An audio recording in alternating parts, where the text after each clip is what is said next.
समझने में या तो लीडरशिप समझने में चूक रही है या हमारे कार्यकर्ता समझने में कहीं ना कहीं चूक रहे हैं। अब फिर आने वाले समय में हमारा 2014 का चुनाव है, हम 2017 चुनाव लड़ने जा रहे हैं कि क्या कारण है, कैसे पार्टी सशक्त और मजबूत होगी। इसलिए हम पूरे जो बिहार का हमारा लीडरशिप है, कहीं सदानंद बाबू चल रहे हैं, कहीं मदन भैया चल रहे हैं, कहीं हमारे अभिभावक विजय चंद्र दुबे जी चल रहे हैं, कहीं अखिलेश जी चल रहे हैं, सब लोगों को हम कहीं ना कहीं साथ देके चल रहे हैं कि हम लोग चलिए समझने की कोशिश करिए कि आखिर में हमारे कार्यकर्ता कितने मजबूत हैं। हम इससे पहले जब संवाद कार्यक्रम में कमिश्नरी के लेवल पर गए तो हमारे एआईसीसी सेक्रेटरी से लेकर सब लोगों ने महसूस किया कि कांग्रेस के कार्यकर्ता अभी भी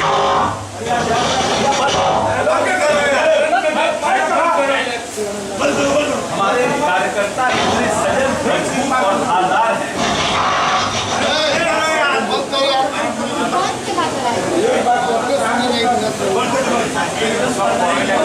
सशक्त और मजबूत है कांग्रेस की लीडरशिप। आप इसी बात से समझिए कि कांग्रेस का लीडर कहीं ना कहीं हमेशा हम लोगों के बीच में ये भाव रखा था कि कांग्रेस लीडरशिप जो है बिहार को मजबूत नहीं करना चाहती है, सशक्त नहीं कर। हम लोग कभी न कभी भाव सोचते थे कि कांग्रेस लीडरशिप नहीं चाहती है कि बिहार मजबूत हो। जो जमीनी कार्यकर्ता कहीं आपस में चर्चा करते थे कि कांग्रेस लीडरशिप ही नहीं चाहती कि बिहार कमजोर होकर मजबूत हो। अब आप इसी बात से इस बात को आप समझ सकते हैं क्योंकि हमारे पास अभी सबसे नीचे लेवल के हमारे कार्यकर्ता के साथ हम संवाद कर रहे हैं। हम पब्लिक मीटिंग भी कर सकते थे, पब्लिक मीटिंग करते तो हम पहचान नहीं पाते कि सरफराज जी कौन है, सेवा दल हमारा अध्यक्ष कौन है, हमारा यूथ कांग्रेस का अध्यक्ष हो, क्योंकि हम आते मंच पर बैठते जिंदाबाद मुर्दाबाद उतना भाषण देते, हम अपना गाड़ी में बैठते चले जाते। लोगों से मिल कार्यकर्ताओं से मेरा संपर्क नहीं बन पाता। आखिर में मेरा कार्यकर्ता कौन है जो हमारी पार्टी को सजग व मजबूत कर रहा है। अब इसी बात से आप ये समझिए कि सीपी जोशी जैसे व्यक्ति जो भारत सरकार में रेल मंत्री थे, उनको सोनिया जी ने इस्तीफा करा कर बिहार का इंचार्ज बनाया। के शर्मा जी जो विगत 25-30 वर्षों से अमेठी और रायबरेली संसदीय क्षेत्र का इंचार्ज होकर के वहां बैठे रहते थे, उनको सोनिया जी ने इतने कठिन समय में भी स्पेयर किया और कहा कि नहीं, आप क्योंकि आपकी सूझबूझ, आपकी संगठन क्षमता, आपका इलेक्टोरल पॉलिटिकल का जो अनुभव है उसका फायदा बिहार के लोगों को मिले, इसलिए इनको भेजा गया। हमारे परेश धनानी जी जो नेशनल ऑफिस बेरर थे यूथ कांग्रेस से, 2-2 बार गुजरात जैसे जगह पर पूर्व मंत्री को हरा करके और इस बार भी 30-35 हजार वोट से जीत करके आए हैं गुजरात जैसे जगह से। नौजवान हमारे साथ भेजा है हमको, आपको सबको सजग, सतर्क और इस संगठन को धारदार बनाने के लिए कि कैसे बिहार में कांग्रेस पार्टी मजबूत हो। आलाकमान की भी सोच है कि हमारे वर्कर, हमारे कार्यकर्ता, जितना मैं मानता हूं कि जितना प्रदेश में कांग्रेस सशक्त और मजबूत है और कार्यकर्ता मजबूत है, किसी राजनीतिक दल को इतनी बड़ी इलेक्टोरल पॉलिटिक्स में जब चुनाव होता है हम पिछड़ जाते हैं। कहीं ना कहीं गलती हमारी होगी, कहीं ना गलती आपकी होगी, किसी न किसी गलती से हम ऐसा हमारे साथ हो रहा है। और ऐसा नहीं, ये 23 वर्षों से होता चला आ रहा है। हम ग्राफ हमारा गिरते गिरते गिरते गिरते गिर गया, एकदम समाप्त हो गए हम। आखिर में कांग्रेस के जो लोग हैं जिनका कांग्रेस के साथ एक भावनात्मक लगाव है, आज भी अगर घर में अकेले बैठता है सोचता है कि कांग्रेस को हो क्या गया, कैसे कांग्रेस को इस प्रदेश में लकवा मार दिया, क्यों कांग्रेस खड़ी नहीं हो पा रही है। हमारे पास वोटर हैं, हमारे पास कार्यकर्ता हैं, हमारे पास लीडर हैं, फिर भी हम सशक्त और मजबूत नहीं हो पा रहे हैं। हम इस संवाद कार्यक्रम के माध्यम से हमने कमिश्नरी लेवल पर अपने एआईसीसी जो चुनाव लड़े उनसे, प्रदेश के डेलीगेट, सीनियर लीडर से मिले। अब हम लोग जिले में आए हैं। ये सोच के शर्मा, परेश धनानी और सीपी जोशी का है। अशोक जी, हम लोग चलिए और पहले वर्कर से मिलिए। हम अगर वोटर से जब मिलते हैं तो वोटर तो समझ में आता है, लेकिन जब हमारा कार्यकर्ता डिमोटिवेटेड और डिमोरलाइज रहेगा, संकुचित रहेगा, तो हम उससे डिमोरलाइज फौज से हम खड़ी नहीं कर सकते, लड़ाई नहीं कर सकते। पहले फौज को तैयार करिए, पहले फौज की बात सुनिए कि हमारा फौज हमसे क्या चाहता है, लीडरशिप से क्या चाहता है।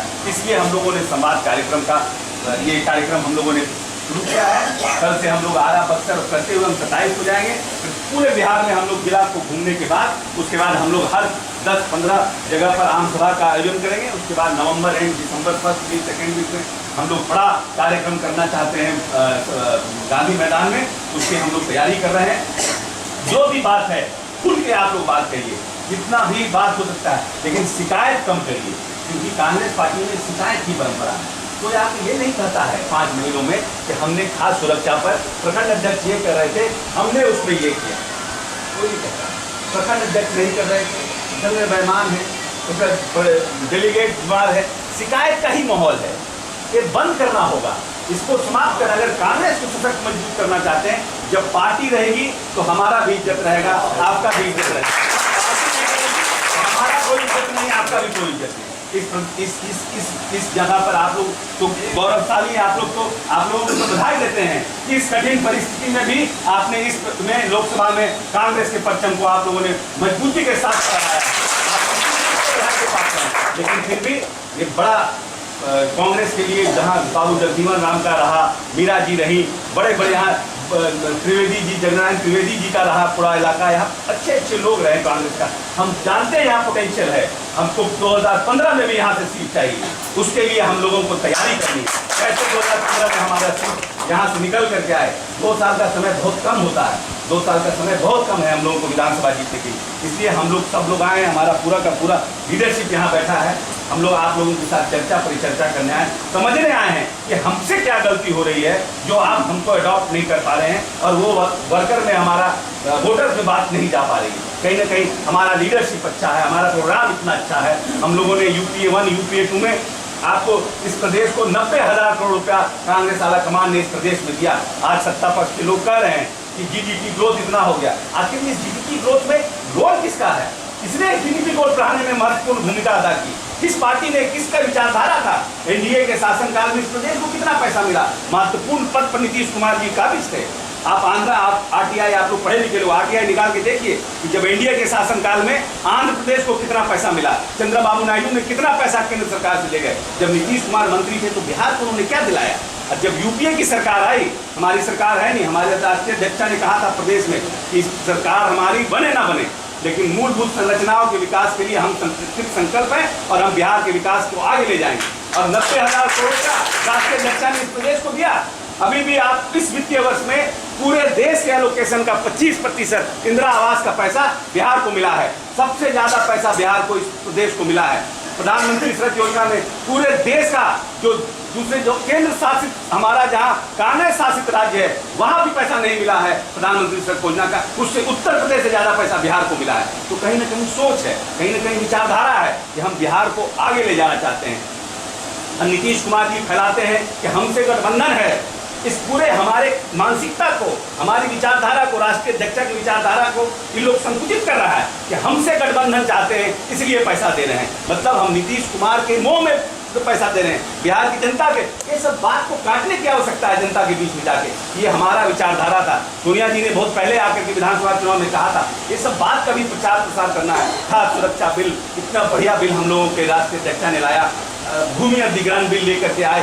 हम कहीं ना कहीं आम जनता को सशक्त और मजबूत कर रहे हैं। जो दूसरी पार्टियां हैं, भारतीय जनता पार्टी क्या कर रही है? भारतीय जनता पार्टी 7 साल तक इन लोगों के साथ रही, 7 साल तक इन लोगों के साथ सशक्त मजबूत किया इन लोगों ने भारतीय जनता पार्टी को। अब भारतीय जनता पार्टी जदयू के साथ का माहौल किस तरह? ये अब लड़ाई इस बात की है कि हम कैसे कब्जा कर सकें। इसलिए हमारे कार्यकर्ताओं को ये जरूरत है इस बात की कि हम कितना मजबूती के साथ इस बात को जनता के बीच काट सकें, इस बात को हम जनता के बीच ले जा सकें। क्योंकि ये 2014 की लड़ाई कोई भारतीय जनता पार्टी और कांग्रेस की लड़ाई नहीं है। कांग्रेस, ये विचारधारा की लड़ाई है कि क्या इस देश में कौमी एकता बरकरार रहेगा या फिर देश का विभाजन होगा। लड़ाई आइडियोलॉजी की है। कांग्रेस पार्टी की यही है कि कांग्रेस आएगा कि भाजपा आएगा। ये 2 विचारधारा की 2014 में लड़ाई है कि इस देश में हिंदू मुस्लिम मिल्लत के साथ रह सकते हैं या फिर जो एक कट्टरपंथी हिंदुत्व को इस देश में प्रकाष्ठा के साथ आने वाले समय में इस देश को देखना पड़ेगा। क्या देश का विभाजन होगा? इन सब बातों को लेकर जनता के बीच जाने की आवश्यकता है, जनता के बीच समझाने की आवश्यकता है। कहीं ना कहीं लोग कहते हैं कि कांग्रेस पार्टी पर महंगाई कांग्रेस ने बढ़ा दिया। महंगाई इस देश में सिर्फ हिंदुस्तान में नहीं बढ़ा है।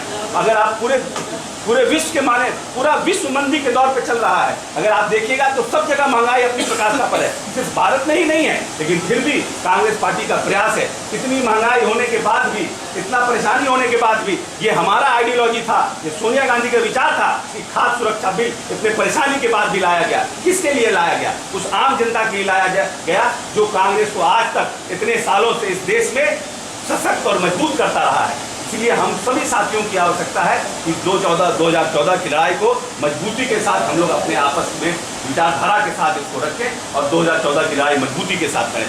सब लोगों से आग्रह है जो बात आप कहना चाहते हैं खुल करके आप लोग अपनी बात को कहें। हमारे दोनों एआईसीसी के प्रभारी, हमारे पूर्व विधानमंडल दल के नेता, हमारे स्टेट के कोऑर्डिनेटर मदन मोहन झा जी, सब लोग हम लोग हैं। हम लोग आपकी बात संजीदगी के साथ सुनेंगे और कैसे पार्टी को हम मजबूत कर सकें। गुटबाजी को हाथ जोड़ के कहते हैं, अब पार्टी का समय आ गया है, अब पार्टी को गुटबाजी से बाहर निकालिए। एक दूसरे को नीचा दिखाने का काम अब बंद करिए।